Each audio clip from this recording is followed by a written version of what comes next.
अंदर ट्रेंड कर रही है। एक माइनर के साथ यानी एक बच्ची के साथ में रेप होता है।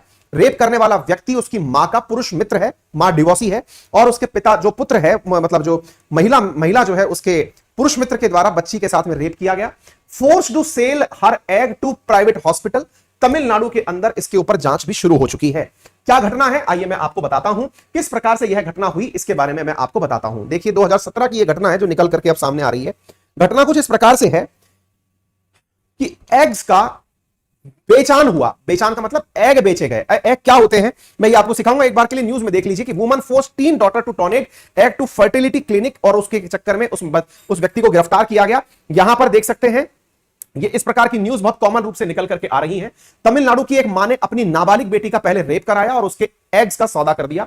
इंडियन एक्सप्रेस की रिपोर्ट के मुताबिक मामला सेलम जिले का है। जांच में पता चला कि नाबालिग लड़की से उसकी मां का पुरुष दोस्त पहले रेप करता था, फिर उसके एग्स को अस्पताल में बेच देता था। रेप पीड़िता की मां और उसके पुरुष दोस्त को गिरफ्तार कर लिया गया है।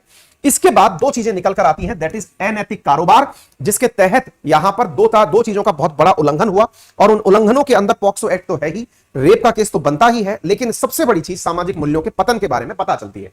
तो बेटी की कोख का सौदा, लड़की के माता पिता का तलाक हो गया था, लड़की की मां और उसके पुरुष दोस्त के साथ वो रहती थी और यह घटना हुई। जानकारी में पता चला कि हॉस्पिटल के अंदर कोई मैडम थी जो कि 20,000 रुपए में बच्ची के एग्स परचेज करती थी, 5,000 खुद का कमीशन रखती थी और 15,000 उस बच्ची को दे दिया करती थी, जिन पैसों को उसका पुरुष मित्र यानी मां का पुरुष मित्र जो है वो अपने साथ ले जाया करता था। अब बड़ा सवाल बनता है कि ये एग की कहानी है क्या। चलिए मैं आपको बताता हूं। साथियों, मुझे पता है कि आप में से बहुत सारे लोग इस समय इतने ज्यादा द्वंद्व में होंगे, क्योंकि अक्सर रियल न्यूज एंड एनालिसिस के दौरान हमारे द्वारा बहुत सारे सामाजिक मुद्दों पर सीधा चर्चा की जाती है। मुझे ऐसा लगता है कि हम एक ऐसे मंच पर एकत्रित होते हैं जिन पर उन विषयों के बारे में चर्चा की जाती है जिन्हें पर अक्सर लोग बोलने से कतराते हैं।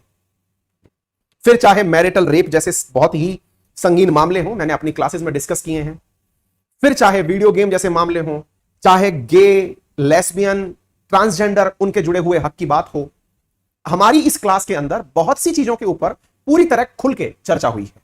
और चर्चा के दौरान देखिए, जब तक किसी चीज पर चर्चा नहीं होती उस विषय के ऊपर आपकी समझ विकसित नहीं होती, और समझ विकसित होने के साथ साथ आपका अपना स्टैंड उस विषय पर क्रिएट नहीं होता। चलिए थोड़ा सा मैं आपको बेसिक जानकारी देता हूं, जितनी कि आपके समझ के लिए जरूरी है, उसके बाद हम और आगे की तरफ बढ़ेंगे। In vitro fertilization, IVF, test tube baby, जिसे आप लोग अक्सर हर दिन या एक सप्ताह में अपने लोकल न्यूज़पेपर में एक एडवर्टाइजमेंट में देखते होंगे। अगर आपने अक्सर देखा हो तो एक अखबार के अंदर सामान्यतया ऐसा विज्ञापन देखने को मिलता है जिसमें लिखा होता है कि निसंतान दंपत्ति संपर्क करें।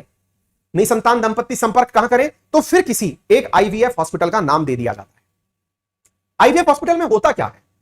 असल मायने में कहा यह जाता है कि यदि मां के द्वारा गर्भ धारण करने में किसी प्रकार की दिक्कतें आ रही हो, जैसे मान लीजिएगा कि किसी महिला के गर्भ के अंदर जो एग बना, अंडाशय के अंदर जो एग बनकर के आया, वो एग निषेचन की प्रक्रिया के बाद जब वो जाइगोट के फॉर्म में चिपकने के लिए गर्भनाल के माध्यम से जाता है तो वो चिपक नहीं पा रहा है, गर्भ में चिपक नहीं पा रहा है। उसकी वजह से, या फिर दूसरा कारण है कि महिला के अंदर जो एग बनते हैं, जिस एग के साथ में शुक्राणु की निषेचन की प्रक्रिया होती है, उन एग की संख्या कम हो, तो ऐसी स्थिति में महिला के शरीर से एग को लेकर पुरुष के शरीर से स्पर्म को लेकर के टेस्ट ट्यूब के अंदर निषेचन की प्रक्रिया संपन्न कराई जाती है।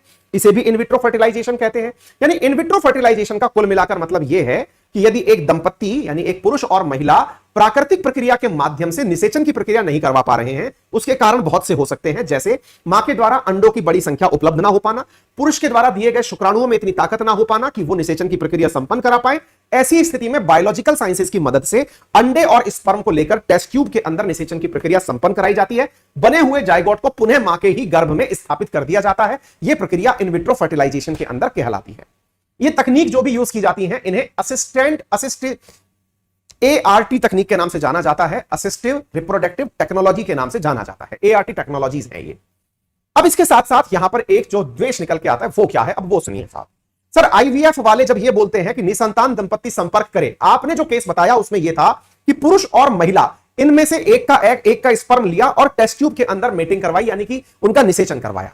सर मान लीजिए कि पुरुष जो है उसके पास में स्पर्म ताकतवर है ही नहीं, या फिर उसके पास में स्पर्म जो है उनकी स्ट्रेंथ ही नहीं है, नंबर ऑफ स्पर्म ही नहीं है, जो आवश्यक शुक्राणु है उतना पैदा ही नहीं हो रहा है, तो क्या करें सर?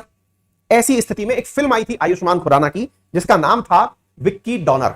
आपने देखा हो तो उसके अंदर बताया था कि किस प्रकार से स्पर्म डोनर्स के स्पर्म्स को लेकर जनरली ऐसा किया जाता है कि जो दंपत्ति होती है उसको तो पता होता है, लेकिन इस चीज को पूरी तरह गुप्त रखा जाता है।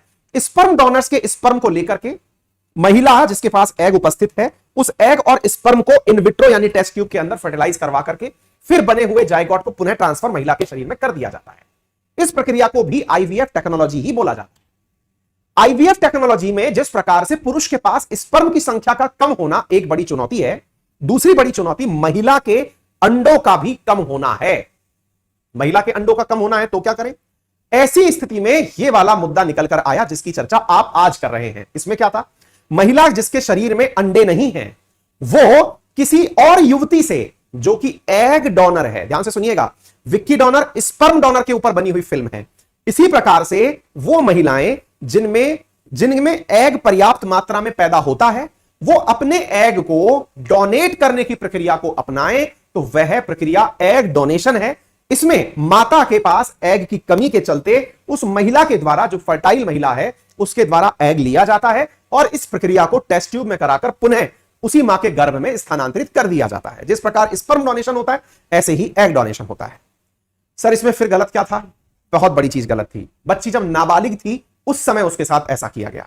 नंबर दूसरा, उसके साथ बचपन में रेप हुआ, रिश्ते तार तार हुए, जिसमें कानून को जो कार्रवाई करनी है वो करेगा। लेकिन हम जो यहां पर आपके साथ चीजें डिस्कस कर रहे हैं कि आईवीएफ की आड़ में कितने सारे अनैतिक कार्य चल रहे हैं, उन पर चर्चा की जाए। एक और चीज जो आपको यहां समझनी होगी और वो क्या है, यदि मान लीजिए कि एग और स्पर्म दोनों ही उस युगल के अंदर थे, लेकिन फिर भी निषेचन के बाद जो भ्रूण था वो मां के गर्भ में चिपक नहीं पा रहा था, ऐसी स्थिति में एक दूसरी महिला की कोख किराए पर ली जाती है, जिसे हम सैरोगेसी कहते हैं। भारत लंबे समय से इन एआरटी टेक्निक्स के ऊपर एक कानून की मांग करता है, जिसके चलते बहुत सारे ऐसे लोग जिन्हें गलत तरीके से इस बिजनेस में फंसाया जाता है या जिनके शरीर का मिसयूज किया जाता है, उन्हें इन सारी प्रक्रियाओं से बाहर निकाला जा सके। यानी कि एग डोनर जो है वो किस प्रकार से, तो उम्मीद है कि आप लोगों को एग डोनेशन के बारे में समझ में आ गया होगा। एक बड़ी क्वेरी बनती है कि सर एक बात बताइए, हाँ भाई फियरलेस वर्ड सैरोगेट मदर मैंने बता दिया, सुन लीजिए रिवाइंड करके, आप जब कमेंट टाइप कर रहे थे तब मैंने सैरोगेट मदर बता दिया है, ठीक है ना। इधर देखिए, सबसे पहले जरूरतमंद महिला के डॉक्टर से मतलब कॉन्टैक्ट में, मैंने जो बातें बताई हैं वो सब यहां पर लिखी हुई हैं, तो ज्यादा बताने की जरूरत नहीं है, ठीक है ना। सर एग डोनेशन का कोई साइड इफेक्ट हो सकता है क्या? बिल्कुल हो सकता है। क्या? जिस महिला ने एग लिया हो सकता है कि उसका गर्भपात हो जाए, प्रीमैच्योर डिलीवरी हो जाए, एचआईवी संक्रमित महिला से अगर वो एग ले लिया गया तो एचआईवी हो जाए, हाई ब्लड प्रेशर, डायबिटीज या फिर जुड़वा बच्चे पैदा होने जैसी संभावनाएं हो सकती हैं। वहीं दूसरी ओर एग डोनर को भी खतरा होता है। क्या खतरा होता है?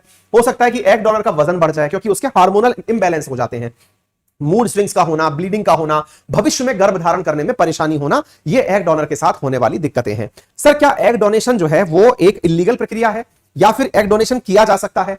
डॉक्टरी भाषा में एग डोनेशन के बारे में कहा गया है कि डोनर की उम्र 21 साल से 35 साल के बीच में होनी चाहिए। नंबर एक, माइनर लड़की एग डोनेट नहीं कर सकती, यानी कि वयस्क से जो नीचे उम्र की महिलाएं हैं या 21 साल से जो कम महिलाएं हैं वो अपने एग डोनेट नहीं कर सकती। किसी तरह की बीमारी उन्हें नहीं होनी चाहिए। डोनर शारीरिक और भावनात्मक रूप से मजबूत होना चाहिए। बॉडी मास इंडेक्स 28 से कम नहीं होना चाहिए। किसी तरह के नशीले पदार्थ का सेवन नहीं करनी चाहिए। डोनर ज्यादा से ज्यादा 6 बार एग डोनेट कर सकती है। डोनेशन के बीच में 3 से 4 माह का गैप होना चाहिए। ये सारी बातें इसके अंदर कही गई हैं। तो अब एग डोनेशन और आईवीएफ क्या है, इसका अंतर तो स्वतः ही समझ में आ गया होगा। एग डोनेशन एक प्रक्रिया है और आईवीएफ के अंदर फर्टिलाइजेशन होता है, ठीक है ना। दोनों का अंतर आपको समझ में आ गया होगा। इससे पहले भी लगभग